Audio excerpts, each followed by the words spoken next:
And welcome everybody here to Boots on Ground Radio. You got the turf teacher here with Hecubus. What up? Preparing for another hurricane. It looks to be as we are. Which I can't imagine what people are feeling all the way down in Florida right now. What about you, Hecubus? Yeah, it's going to be tough. I mean, like, I don't want to see, thankfully, it looks like it won't hit North Carolina, but at the same time, like, it sucks that it's going to hit anywhere. But you know, like, it's yeah, it's Category 5. If it's hitting the way that they say it's going to hit, that's going to be crazy. Category 5, and Jimmy Tompkins, guy we get Christmas lights from, has got his office down in Sarasota. Praying for you, buddy. Make sure everything is locked up, secured, and get everybody home, man. But definitely sending prayers Jimmy's way as he's got the office up here in Raleigh as well. So one of our big-time distributors of Christmas lights. But it's going to affect a lot of people in the green industry. Look how many people in Florida are in the green industry. But, wow, it's just it's just crazy what Mother Nature's doing here lately. And I don't know if you saw last night, but they put out a 24-hour warning expecting a major earthquake in California, that they're detecting activity. Can it be November 6th yet? Can we just get this over with? It's you can't help but think that what is actually going on here with all of that. So I don't know. I don't like to get political, my friend. No, it's just like it just seems like the world goes crazy for like a month or 6 weeks before every election. Not just this one, like every single time. Every single one. Stuff goes. But nuts. did you see how much money we gave Lebanon yesterday?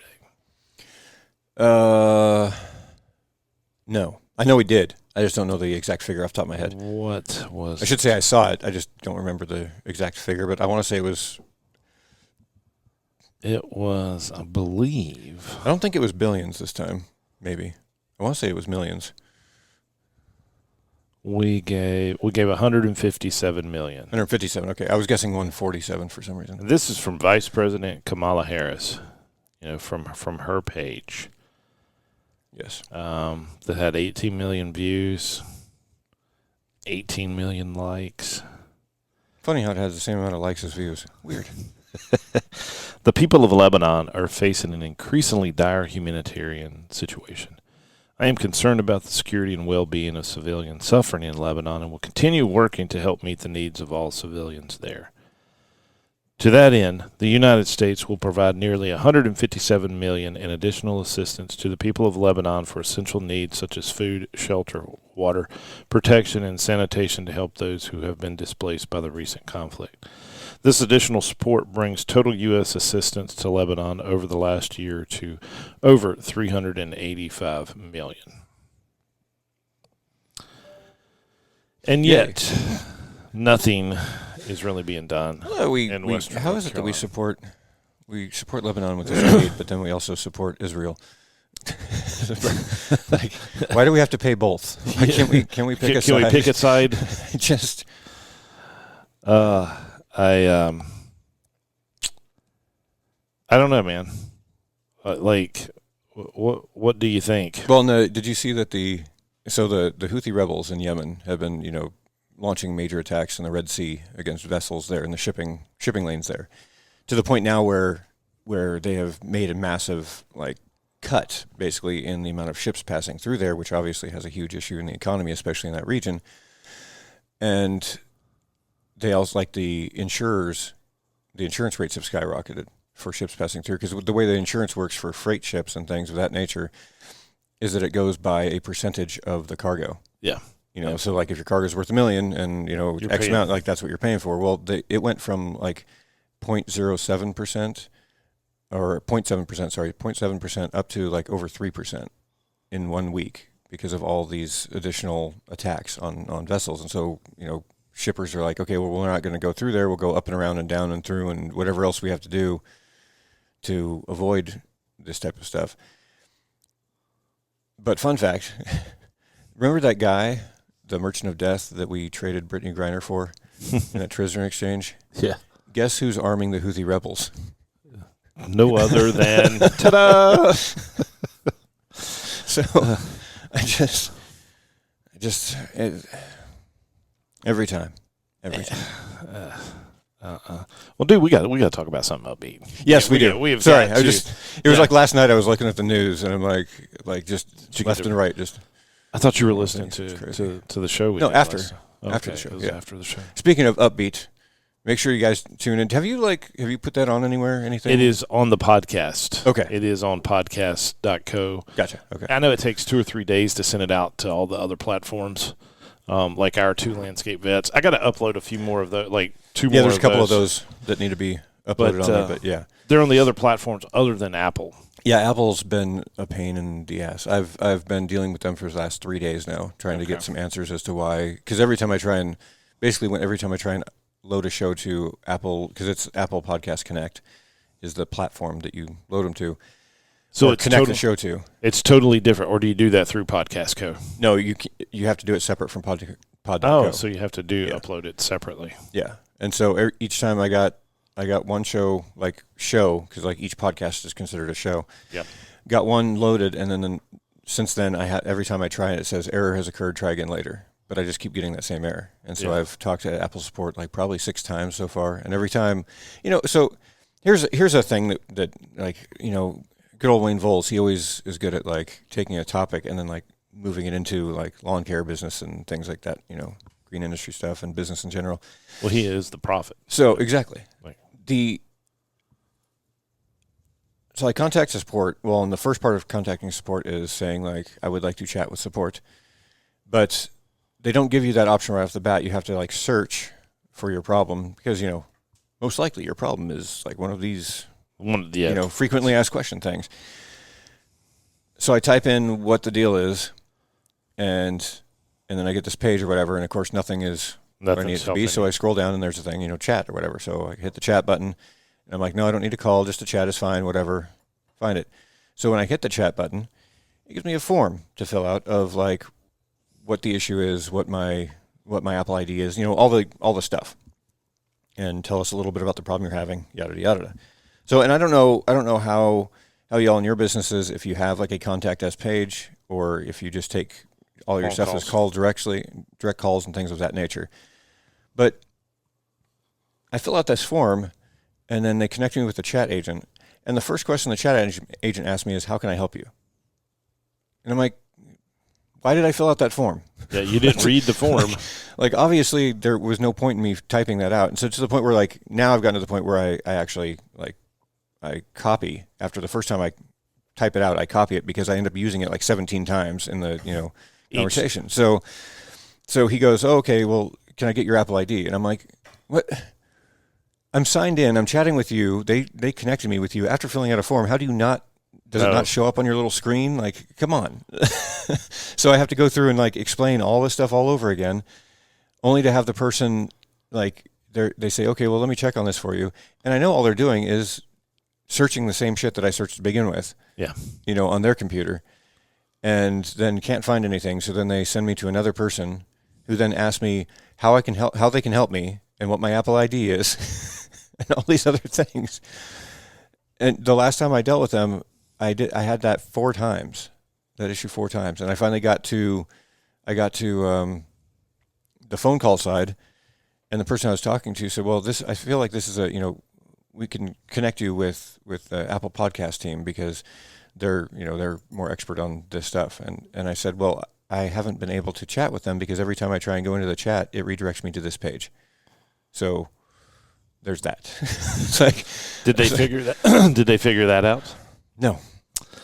Wow. Nope. So he was like, at the very end, like when all is said and done, he was like, well, here's an email address that you can email and that'll go directly to the team that you can get some help from. And I'm like, sure. Yeah.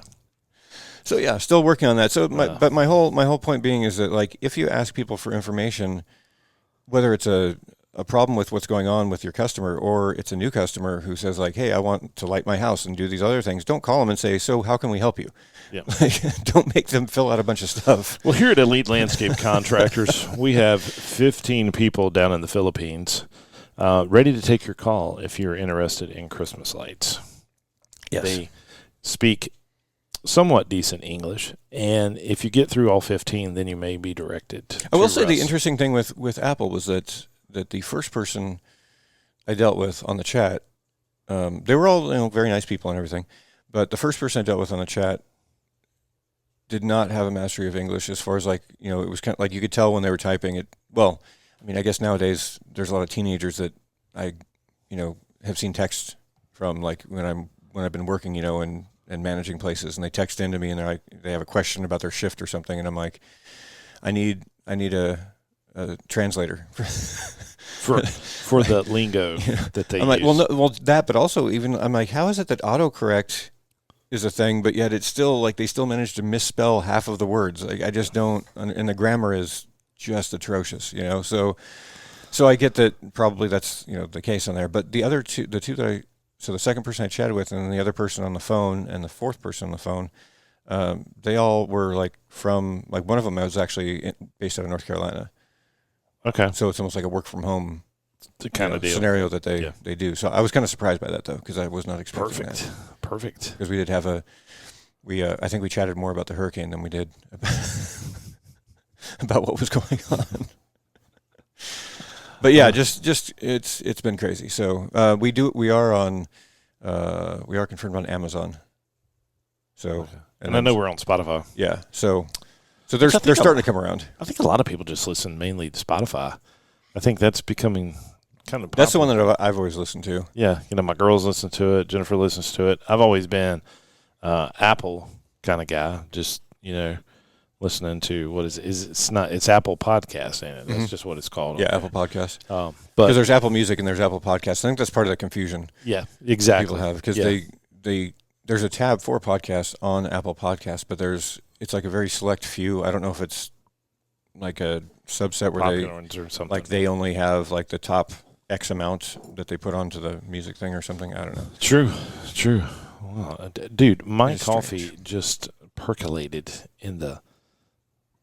What is that thing called? Oh, yes. Let me get it for you. I'll get it. Oh, no, I'll get it for you. No, I'll get it for you. No, Hold on. seriously, no, that's wrong, man. That's wrong. You look at you're gonna end up tripping and killing yourself. That's okay. He's still limping yesterday from picking up one of those Crest saws that was real heavy. He couldn't handle. I can't even put my heel on the ground. Dude, what's up with y'all? Like, Ethan got hurt, you got hurt. Is that because you were working too fast? No, it's because the tree hated me. That's what it is. The tree hated me. I told Liz the next one I take down, I'm going to skin alive first. I'm just going to take the bark off and then slowly drill into it. Get some redemption for this one. So a quick little story about how I injured myself yesterday.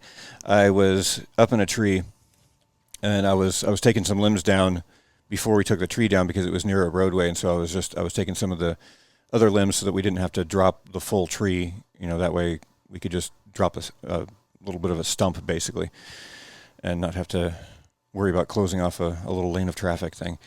So I was up there doing that, and I had my foot wedged in to a V in the tree to support me, and I cut a rather large limb off. It was probably about 5 inches across or so, 6 inches across. It was a pretty hefty limb, and when it hit the ground, it bounced and basically launched itself back towards the tree, and it hit me in the back of the heel, like Russ. full force. And the thing was, my foot was wedged into the tree, so my foot didn't move with the impact. It just, Russ, please don't let me know about this. So that was how I injured myself. It was like one of those 1 in a million shots, because not only was Well, let's hope you don't go and reenact it. because I've had a lot of branches swing down, where you have to be careful, because they swing down, and then a ladder can get taken out and things like that. So you always have to be careful about those, and that's where you always have a spotter, which I had at the time. There was a couple guys actually on either side of tree spotting, grabbing the limbs, and this one just decided to go on its own weird trajectory and then pull a Winnie the Pooh Tigger action. Oh my gosh! Coiled the tail and bounced. Like I said, it hated me.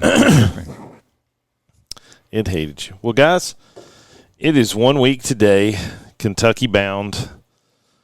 Equip Expo will always be GIE to me. Yes. Will always be GIE. The name changed. Was the name change last year, or is it this year officially? Last year, year before. Really? So it's been like that long?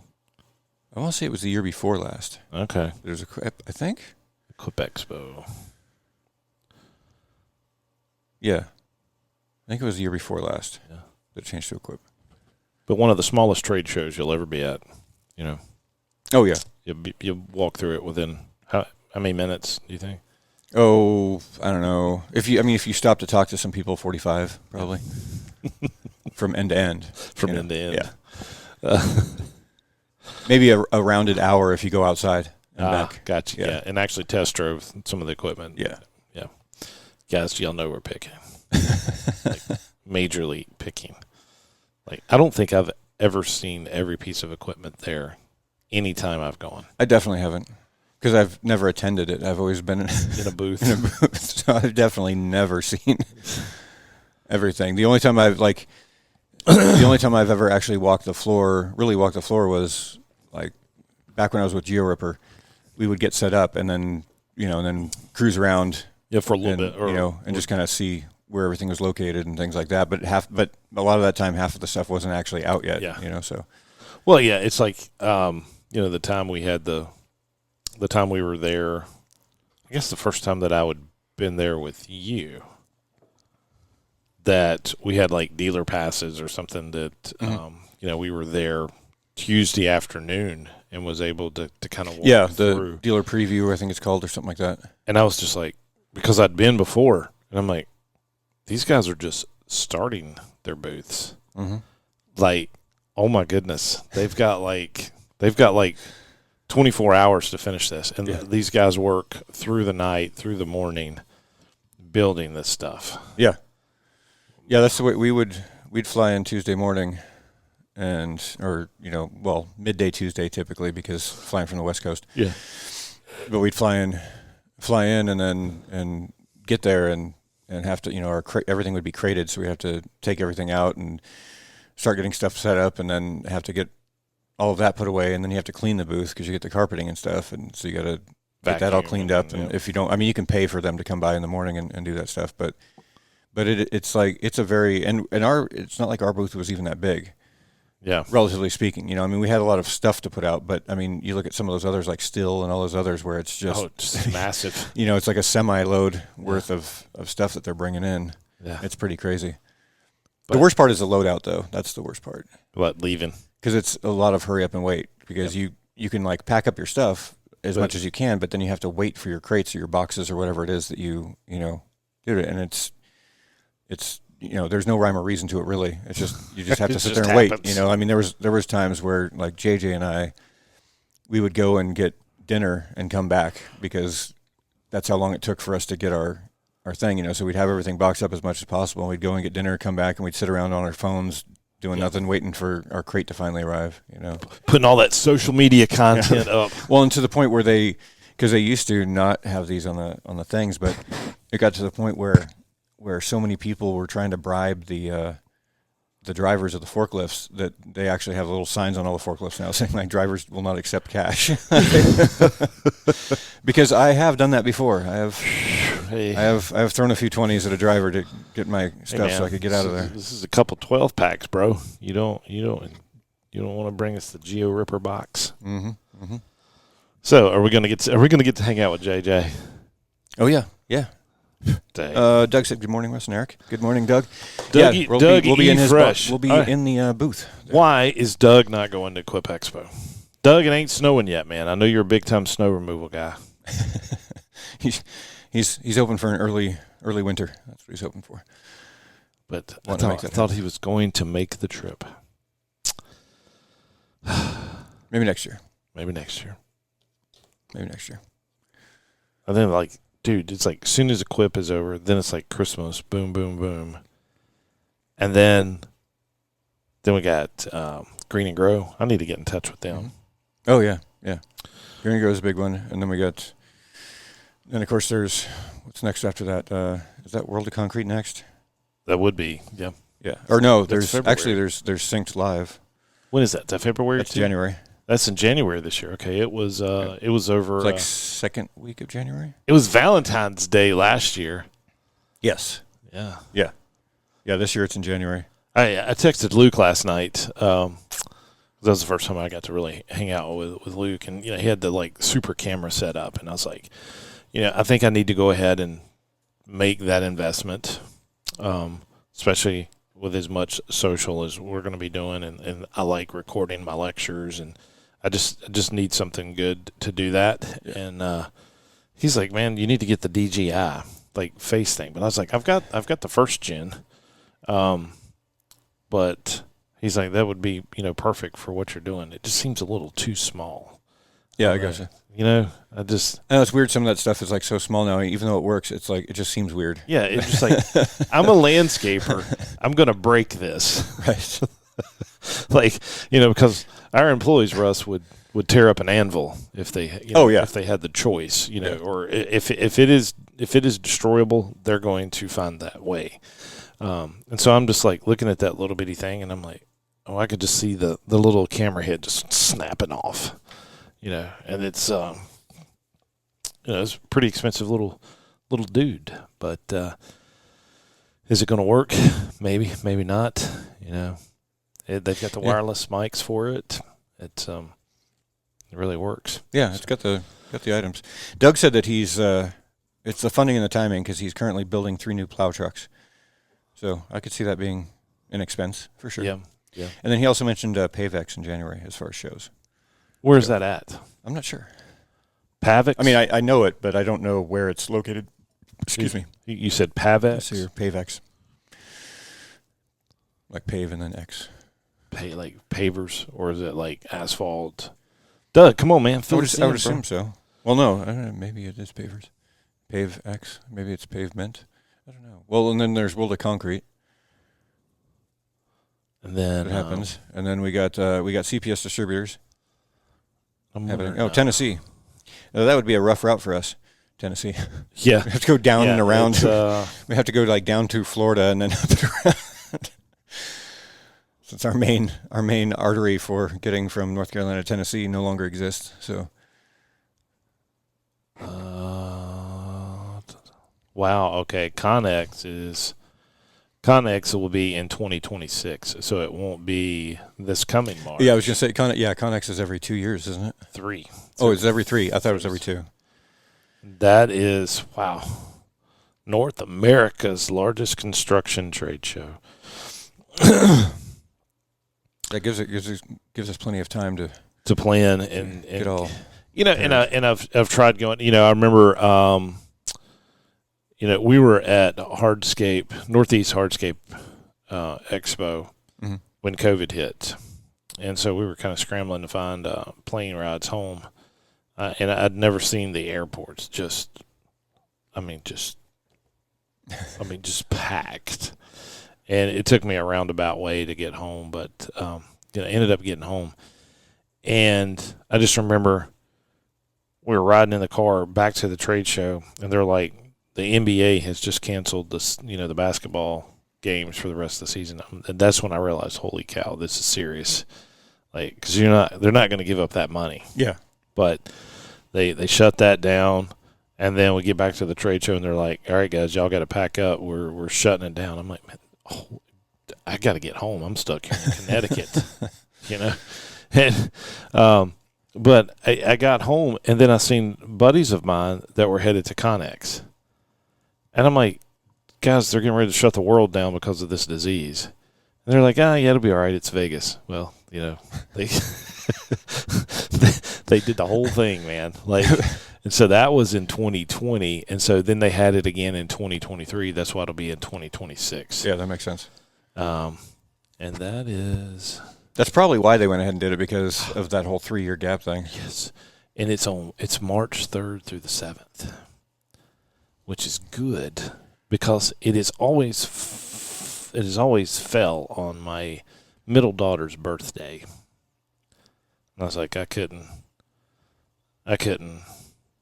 miss their birthdays. I couldn't miss any of my kids. I mean, I've missed many of birthdays being Army, but I was like, I'm not missing any more.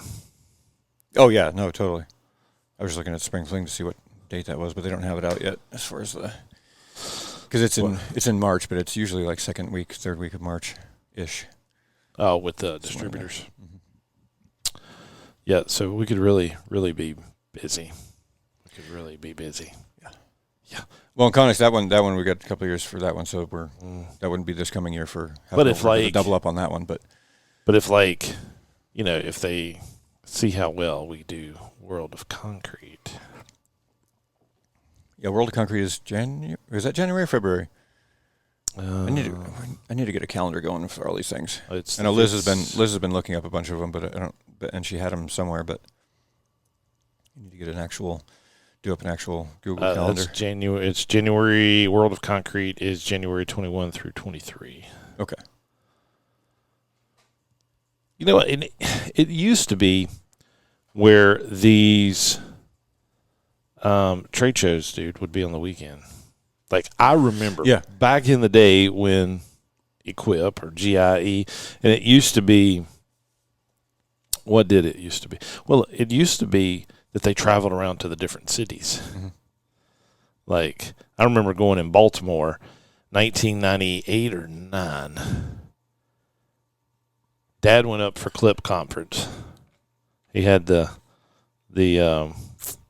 extended cab Dodge, just bought it brand new. He was up there. He went up for Clip Conference, and then I flew up to, I guess it was Dulles. He picked me up, and then we went to, but it was what they called Alca. Like, all that used to be like kind of joined together or something. Yeah, there was a lot of different partnerships through the years. Yeah, but I remember our hotel room. We could look out and see the big demo area that was up there. So that was cool. I guess that was it, or maybe it was Christmas Decor Convention. I don't know, but we hit the road a lot. There's a lot of them. I know Mike Marlowe, I think, is in South Carolina right now doing a. I saw his palm trees in the background. Yeah, he's been traveling around this last week or two, doing different trainings. Yeah, because he was coming down from, where was it? He was somewhere up in the Northeast, and then I saw a post of his that he was headed down to South Carolina for another one. Yeah, I was training, so I get those Christmas lights. Yeah, make it happen. Yeah, I know, Mike. If you're listening, Mike texted me or something, sent me an email or something. I forgot about incandescent lights, but man, Mike, I still got a ton of incandescent lights where we kind of messed up last year. So, like, I ordered a whole pallet. I was like, man, I need these to be LED. But, yeah, so I don't need any incandescent. It's weird. Like I told you. Like, moving away from. The customers that have it, I'm sorry. I'm not, we're just not going to do them. There's too many callbacks. Eric. That was kind of what we talked about last night on the show, is setting boundaries with customers. Right. And Eric, I got a bulb that's out, and I don't know, my neighbor pointed it out, and it's really bothering me. So, I mean, can we get this taken care of? Well, it's Friday night at 10:30. Well, I'll be there tomorrow. I don't know, like, really, because we got a few people over. Can somebody just come and twist that bulb? Like, it just doesn't make me happy. Yeah, definitely not worth it. Definitely not worth it. When you can go LED. I strung up cafe lighting on my deck with some nice LEDs. And doesn't it feel good to sit out there in the cool evening breeze? It is nice. Yeah, we got our little citronella candle going. Yeah, just sitting out there. Warm glow from the lights. And it's funny too, because the ones I ordered were supposed to have, like, all the pictures and everything showed they had like the little circle in them, like the little hole in them, to where you can, like, tack them in with some tack nails. So that's why it was the plan. I received them, and they had clips instead of the holes. But the top railing of my deck, like, it's all enclosed, Yeah. And so it's like a good 6 foot high. But it's like that slat boarding, so it's, too thick for like you try and put those clips on and they look like they're about to snap off, trying to clip it. So I was trying to figure out a workaround because it's one of those things where it's like, I don't want to wait. Yeah. Like I've been waiting for them to come in. They're here. I want to make them hang and turn them on and all the things. So I remembered that I had just recently bought some new string for my trimmer, and I was like, I bet that would work. So that's what I used to string them up, because there's the two sides. Did you learn this from Aaron Walls? Right. There's the two sides, and then the front side is actually like a lower part to where if you're standing there, it's kind of like only like up to about your waist, so there's a big long stretch of that. So I just took the string trimmer line and just like wedged it down in between the slat, and then every 3 or 4 I'd like weave back and forth basically, and then just went straight across that long part, and it worked really well. Yeah. You would never know that it was trimmer line. Dude, I've been on customers' properties that had some of like the original ones of those that weren't LED. Yeah. Those things get super hot. Oh, they do, yeah. And they're up against a wooden fence that has started to deteriorate a little bit and flake, and I'm just like, this is a fire hazard waiting to happen. Those things are like, they get really hot. Yes. There was a hotel that I worked for, and I was managing the conference center. The GM came to me and said, "Hey, we want to do cafe lighting out on the patio, out on the deck, like for the restaurant, that overlooked the water." And I was like, "Okay, yeah, I'll look up." In fact, I was actually just looking at some LED lighting just recently that I think might work. And he was like, "Oh no, the owners want it to be regular bulbs. They were specific. They don't want LED." And I started laughing because the thing is, he wanted it to follow they had like a bunch of those triangular wind sail things, for shade. Yeah. He wanted it to basically follow along those line. And I was like, we're in one of the windiest places in the country, and like have you seen those things flap during the day? And he was like, "No, it'll be fine. It'll be fine." Okay, whatever. So I got them. I put them up early one morning. They were down by that afternoon. Yeah, they asked me to take them down because all the guests were getting showered on by glass shards, because all the bulbs were flapping around and shattering and everything. It was nuts. We lost like probably 2 full strands worth of lights, just in a couple of hours. It was nuts. And then we switched to the LEDs. But that was the other thing I told them about, though, because I was like, I don't know how I feel about having, like, we've got this fabric and those lights are up against that fabric, and it's, beating it. Just you can't touch those things with your bare hands. No. After they've been sitting on for even they just were traditional bulbs, incandescent, so that filament was going to break, just the least. Yeah. So, and it was the glass itself was like, it was not heavy duty. It was paper thin. You could feel like, you almost feel like you could just kind of squeeze it and crush those those bulbs. And they weren't, the ones I got were not inexpensive by any means, because that was part of the whole thing. I was like, well, I'm going to have to spend some money to get some decent ones, because if I get cheap ones, it's going to be even worse, and even those ones didn't last. That's right. But the other ones, 2 years later, still good to go. Like 1 or 2 bulbs, the odd bulb here and there, but as far as burning out, not breaking, but yeah. In fact, because I switched that entire conference center over to LED while I was there, including the, because at that time they had just come out with the LED version of the big long fluorescent tube lighting. Yeah. I can't remember the nomenclature of those, something 40 I think it was, but switched it all over to those. And I had checked with them. It was like 8 or 9 years later, because I knew the person who took over managing when I left. And it was like 8 or 9 years later, they still hadn't had any bulbs burn out. Wow. In that conference center. So, imagine the savings, especially going from incandescent and fluorescent to... That's right. Holy cow, dude. It paid for itself many times over. Many times over. But that's what we do, right? In this business, we have to figure out cost savings as much as possible, but not to the detriment of the business. Just figure out what's new out there with the new technologies, because there's too many folks out there call the experts, dude. Like, one thing that that's true. That is true. Gets me is we feel like we're stepping on each other's toes. No. And the older I get, the more I realize we can't do every service that's available in the green industry or construction industry. You can't do it all. Yeah. And I know there's, the handyman guys. Yes, they can lay some tile in the kitchen. They can switch out some GFI receptacles for these guys. Yeah, but they're one man shows, and they schedule their own jobs. They do their own thing. But when it comes to running a company, monotonous work makes money, and the more you're repetitive at it, the more you do it every single day, you perfect it. And just like, dude, since you've been here, I feel like we are perfecting some of these routes, the jobs that we're doing. It's like we're condensing it into days. It just feels good. Yeah. For once, in a long time. So I appreciate the help and, dude, the expertise that you're bringing in, because it's, it takes, they say it takes a village to raise a child. It's about the same way with the business. Absolutely. You can't do it by yourself. And, our whole thing with Boots on Ground Radio is to, help out these single owner operators or mom and pops, teams that are working together, because it gets stressful, man.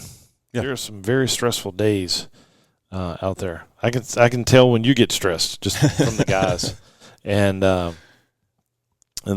then we have our good days. Oh yeah. And so I know I did mention to you, and I don't know if I'm getting off on a tangent or whatever, changing the subject. So I apologize if not. But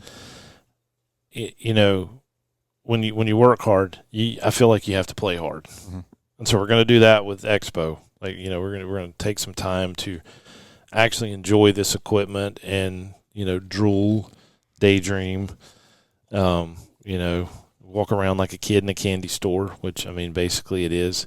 But, I mentioned to you over the weekend implementing like those 410s and having Friday, Saturday, Sunday off. Now, granted, there's weekends that's not going to be able to happen, but the guys need breaks. Yeah. And we need breaks. Like it's and I think it's very cost effective on fuel. Like, you stay and you get it done instead of driving back to the shop and then driving back the next day. Just work the 410s and get it over with. So yeah, staying out there, and that's part of the good point, is that plus you get that momentum. Yeah. If you're already out there doing stuff, then you just keep on doing it, rather than where you have to kind of get back into it that next morning. It's like, okay, we're got to get mentally back into this thing again, and here's the equipment, and gotta fuel up and do all these other things. Yes, yeah, gotta make all that happen. I don't know how the guys would feel about it. They just got to realize that you got to hump it for 4 days. But I think you can do anything for 4 days, like no matter what the job is. Well, it's really not that much. It's not like you're going from working 4 hours a day to 10 hours a day. It's only just a couple extra hours. Yeah. It's nothing too crazy. Yep. That aspect of it. So, yeah, I think it's. I think it's a good idea, and obviously there's times where, like you said, it won't work because of one thing or another. Maybe there's a job gets added that can't fit into the schedule, and so you have to do that. That Friday, but yeah, the property you said will be the death of you. Things. Did you notice that? Did you read the text? Which one? There's a million of them. So. Like, we've added it to the family calendar. Like, like our plugging and seating, it pops up on their calendar every morning. Wow. Like, that's dedication. Yes. Like, where is my lawn care guys at today? Yeah, we're on the family calendar. I hope she's not listening. I doubt it. But, I'm sure she'd be laughing too. Eric and Russ will be here for aeration and seeding. It's in 2 days. Yeah. Yeah, day after tomorrow. Yeah. So, and then even we're going to have to skip this 2 weeks before well, just let me know a day that you think we could come back and we'll put it on the family calendar. Wow. 2 weeks from Thursday. Back on the same rotation. Because that's the important part too. Planning out stuff. I think there's too many times where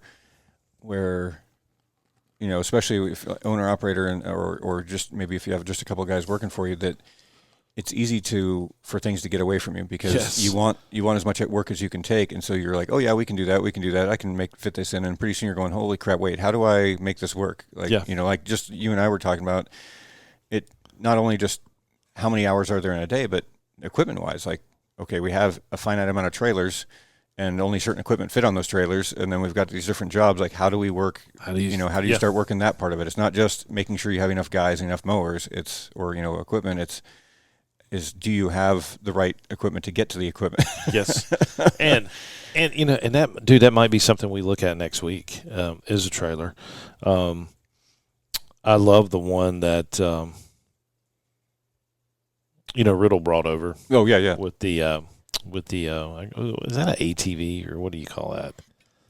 And there are so many different terms for them now. It's like side by side, ATV, whatever thing. Like, but Riddle Tractor brought a trailer and a Kubota. I call them all Gators, but Gator is the John Deere brand. I mean that's what I always call them too. Before they started, like all the different other names started coming up for them. Yeah, and we just wanted to see if there was one because we were reading the specs on a lot of them, and they said that they couldn't tow our towable lift because we were needing something to kind of move it around because the little tractor that I bought specifically for moving the lift around is being used, and it's to the point where I think our Christmas, and we should have already been putting out Christmas lights, but when we would have if it hadn't have been for the big tree job that we've been doing.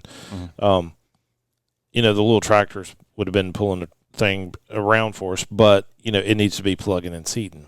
And so we lost a lot of plugging and seeding jobs last year that we couldn't get to because we were using the tractor for the Christmas lights pulling the towable lift around. And so we were looking at an ATV or whatever, and Riddle said, look, man, we'll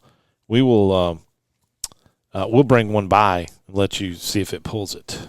And it did just fine. It was a little big. I don't know, but I think that would work for the lights because, it's got the bed in the back. You can put your tools and stuff. But Ray showed up at the corn maze the other night with, this 700 four-wheeler with a big tow hitch on the back. And I'm like, oh, my gosh, that would be, so cool to pull that around. And it would fit on the little silver trailer.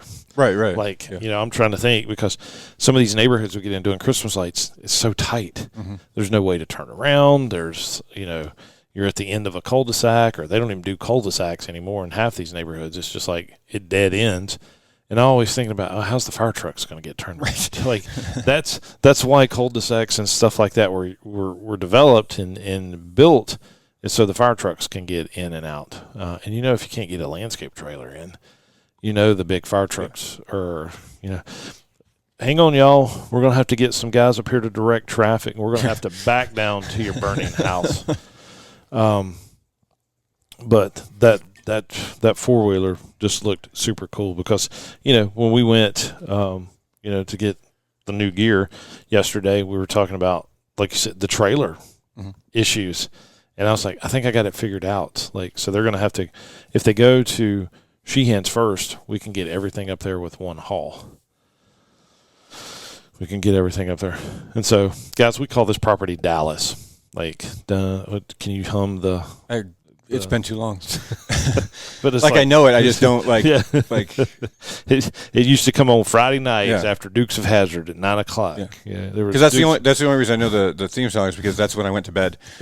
Yeah, Mom and Dad's you're going to bed, son. Watch Dukes of Hazzard, and then when that theme song came on, it was time for bed. Take two. We're too much alike because that's exactly what. And as we got just maybe a little bit older, we could watch a little bit of Dallas, or we'd be doing something else, and then there would be what was the one that came? Well, I was just gonna say, that's Dallas became homework time. After that, I'd finish off homework and stuff after watching Dukes of Hazzard. Sit at the table in the kitchen and hear Dallas playing in the background because I was never into it, but my mom, of course, was like. And there was one more that came on after Dallas. It came on at 10. There was the other. Well, what was the other? Was it Dynasty? It might have been. Because that was another one. It may have been Dynasty that came on after it. Because the other ones all were during the daytime. Young and the Restless and all that stuff. That was all soap operas that were midday. General Hospital. All those. But Days of Our Lives. I think it was Dynasty was the other one. Yeah. Because it was kind of another version of Dallas, basically. Yeah. Because I think Dynasty was like northeast or something like that. Like I feel like it was, as far as where it took place. Oh, okay. I feel it was like Dynasty was northeast, and of course Dallas was. So Dynasty wasn't about some big landscaper. No. Okay. No. He wasn't like a social media green industry guy. No. I don't think so. Oh man! I honestly don't even remember the premise of Dynasty. Yeah, I just know it was a show. It was. And there was one man. There was one show that was. They were landscape architects, and so I saw it was called Pacific Palisades. And I never watched that one, but I remember the name though. Oh my gosh, dude! And I was just like, they did more than just a pilot show. It lasted maybe 3 or 4 episodes before they're just like. But it was based on like a landscape architecture. I didn't realize that was what it was. Yeah, like it was super. But that was just where everybody worked. Well, right? Yeah, They were doing the drama stories of their dating and love affairs and stuff like that, and it was just super cool, man. Super cool. It was the guy and he also played in. He's played in some like haunted, like Halloween type movies. He was like the main actor in there. So. But yeah, dude, it's time for the Halloween movies. It is. It's my favorite time of year. Getting spooked. Pacific. I was going to look up his Palisades. Look who that person was that you were just talking about. Show. Dun dun dun dun dun. I'm trying to do Dallas. Cast.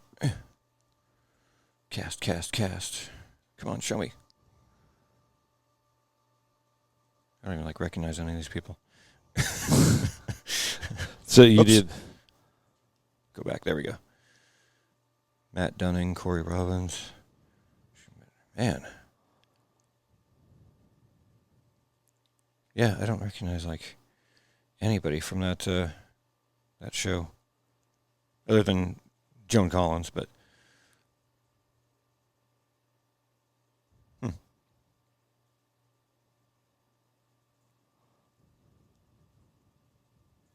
Of course, then again, there's it's probably because a lot of them, it's I hate it when you go to look at a cast of a show that you're not quite familiar with, and all the pictures are of the actors now as opposed to when they were in the show. Because I'm there's so many times where I'm like, wait, is that who I think it is? Oh man, that person's 90 years old now.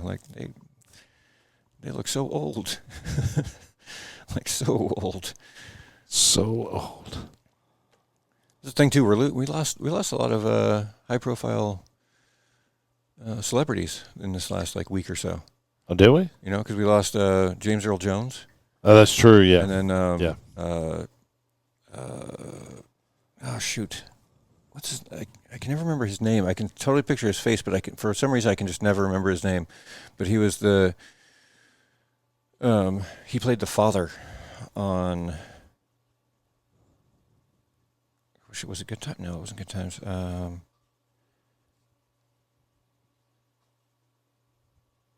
because he was in a lot of stuff. He did a lot of theater as well as being on TV and everything else like that. But I can't remember his name now. He just died a couple 2-3 days ago. Actors died this week.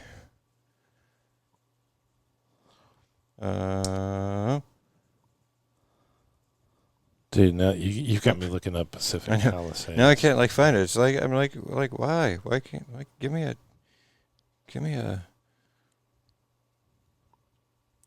and then yeah. So I mean the other ones because we've had others too, but we lost Pete Rose, Chris Christopherson recently died. Yes. Just a lot of people that have passed recently. Maggie Smith was. I can't remember. It doesn't show it on here. Must be because this list was. Oh yeah, because that was September. Because it was in October that the other actor that I was thinking about died. But yeah, it's. Well, and the weird part to me is, getting to the age where we're getting to the age where. People that we grew up watching, are starting to because we're both right around the same age, and so when we were when we were kids, actors who were, they were like 20, 30 years older than us. Bless you. Thank you. Are now They're passing away. Passing away and stuff. I mean, like Sylvester Stallone and all these others that are like, they're not that far away. I mean, because Sylvester Stallone and Schwarzenegger and everything, they're in their 80s. Yeah. So there's not, and that's the weird part too. Is when people, someone passes away, who's in like their like late 80s, 90s, whatever, and people are like, gone too soon. I'm like, they were 90. like let them be. like what, are they supposed to live for 100 to 150 just so they can keep watching their TV shows? I know, man. Like Dick Van Dyke. I mean, that dude's still going. He's still working. Like he was just on stage dancing not too long ago. How old is he now? He's mid 90s. I want to say he's like 95, 96. Wow. It's kind of like the guys at Biscuitville every morning. He was he was just getting interviewed not too long ago. Like literally within the last, I don't know, a couple of weeks, I saw an interview with him, and the person was asking like, so you're not like, you're just going to keep on working? He goes, oh yeah. He's like, I love it. I love what I do. He's like, I'll keep going as long as I possibly can. And that's what keeps him young. Yeah. I mean, it really does. Well, dude, on this road right here that we're on right now, so many guys that I've seen retire. The big company around here was Reynolds Tobacco Company. This was, Tobacco Road. They retire at 55. Dude, like 2 years later, they're gone because they did nothing for 2 years. Like nothing. They're like, I'm enjoying TV, beer drinking, and smoking, and dude, they're gone. Or they get really, really sick, and not sick enough to die, but sick enough to not enjoy life. Right, yeah. And so it's just horrible seeing that. And so many people around here smoked. And still, I was going to say that's the one of the biggest, like, kind of, I don't want to call it a culture shock per se, but I mean, given the history of the state, I mean, it makes sense. But like, moving from the Northwest where like no one smoked, like people like stare at you if you're smoking, but then went to Iowa where, a few more people, but still not that many. And then come here and it's like, it's very prevalent, although the whole vape thing, what the hell? Like, dude, like everybody, like the restaurant there, like everybody vaping away. I'm just like, why? Like, it's just, I don't know. It's so, because every time I see it, all I picture is them holding a baby bottle. That's all I picture. I don't know why, but that's what I picture. Is like, I'd hate to have that thing in my pocket because it is, it's huge. Yeah. Like, and you'd see Caleb and him do it, and Caleb smokes like strawberry lemonade flavored stuff. And I'm like, guys, it's not even tobacco flavored. It's I don't understand. I mean, I get the difference of like vaping versus smoking as far as like, you don't necessarily have to like go outside as far like if you're home, I should say, because I mean obviously restaurants still don't allow, but you don't have to like worry about that part of it. It doesn't make your clothes smell and things like that. So I mean, I get that. I get why someone would vape instead of smoke, but at the same time, it encourages you to do it more.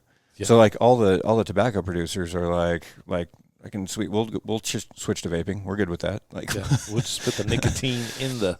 Because you guys will smoke twice as much as you did before, Wow. There's nothing like a good cigar though. Like that is true. Like well, and I mean I smoked for a good 15, 20 years of your Army career. Because I mean I smoked the entire time I was in the Army, and then for another good 10 or so years after I got out before I finally quit. But when I was in the Army, I mean I was smoking pack and a half, 2 packs a day.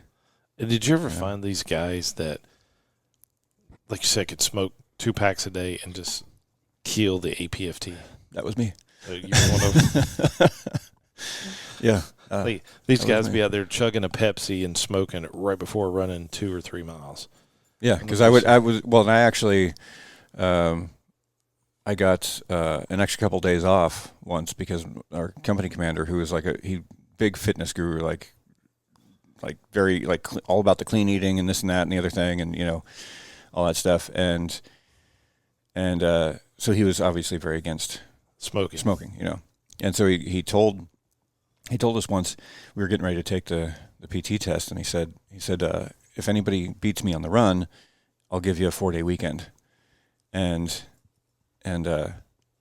he enjoyed running on his time off. Yeah. He looked forward to fun runs. Yeah. So I was like, okay, bet. I will take that bet, sir. What was the loss? Like, there was no loss. Oh, okay, it was just Yeah, because he was so confident that nobody was going it to was going beat to him. happen that he was like, he knew that like there was no reason to do a loss thing because no one would try and take it a bet if they had something to lose for it, because most likely it wouldn't happen, because he always was the first to finish on the PT test typically. But I had just come out of language school, and I had been training with the SF guys, and we were all doing distance running. We did distance running like 3 to 4 days a week, and then one short distance day.